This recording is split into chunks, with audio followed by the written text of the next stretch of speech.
রাধে রাধে। ওম নমো ভগবতে বাসুদেবায়। ওম নমো ভগবতে বাসুদেবায়। ওম নমো ভগবতে বাসুদেবায়। শ্রীমদ্ ভাগবত তৃতীয় স্কন্দ স্থানম সৃষ্টি স্থিতি ষড়বিংশতি অধ্যায় জরা প্রকৃতির মৌলিক তত্ত্ব।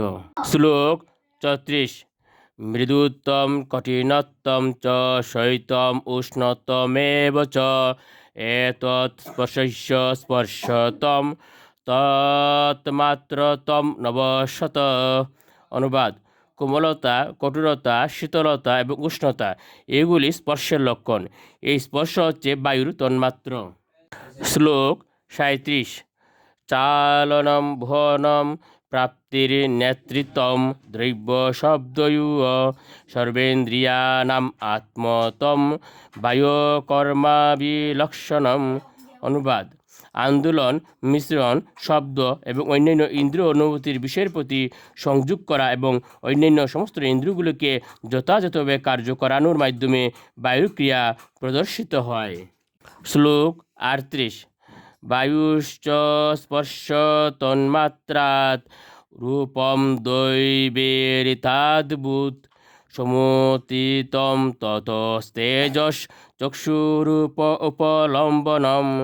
অনুবাদ: বায়ু এবং স্পর্শেন্দ্রিয়ের মিথস্ক্রিয়ার ফলে দৈবের প্রভাবে রূপের উৎপত্তি হয়। এই রূপের বিকাশের ফলস্বরূপ অগ্নি উৎপন্ন হয় এবং দর্শনেন্দ্রিয় বিভিন্ন বর্ণের বিভিন্ন রূপ দর্শন করে। শ্লোক 39। দ্রৈবাকৃতিত্বম গুণতা ব্যক্তি সংস্থাত্বমেব চ তেজস্তম তেজস সাধ্যি রূপমাতৃস্য বৃত্তয়।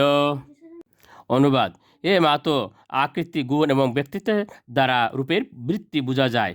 অগ্নির রূপ তার জ্যোতির দ্বারা উপলব্ধ হয়। শ্লোক 40। ধূতনম পচনম পানমদনম ইমমর্দনম তেজস বৃত্তয়স্তেতা শোষণম সূত্রিত এব চ।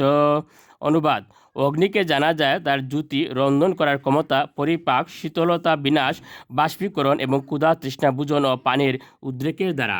রাধে রাধে।